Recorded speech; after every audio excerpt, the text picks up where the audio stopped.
আপনি কি জানেন এলপিজি ট্যাঙ্কার জাহাজের বিশাল ট্যাঙ্কগুলো ভিতর থেকে কেমন দেখায়? ভাবুন তো, বাইরে থেকে যেগুলো শুধু বড় বড় স্টিলের গোল বলের মতো লাগে, ভিতরে সেগুলো দেখতে একেবারে বিশাল মেটাল হলের মতো।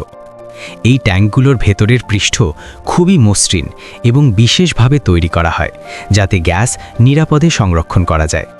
প্রতিটি ট্যাঙ্কের মধ্যে থাকে অ্যাডভান্স সেন্সর্স, যা প্রতি সেকেন্ডে গ্যাসের লেভেল, প্রেশার এবং টেম্পারেচার মনিটর করে। ট্যাঙ্কের ভেতরে ল্যাডার্স এবং ইন্সপেকশন প্ল্যাটফর্মস থাকে, যেখানে ইঞ্জিনিয়ার্সরা মেইনটেনেন্স এবং সেফটি চেকিং করে।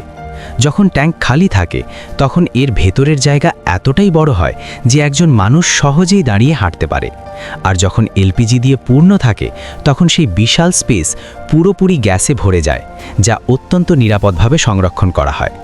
আপনিও যদি আপনার বাড়িতে এলপিজি গ্যাস ব্যবহার করেন তাহলে কমেন্টে এলপিজি লিখুন। ভিডিওটি ভালো লাগলে লাইক, সাবস্ক্রাইব এবং বেল আইকন চাপতে ভুলবেন না।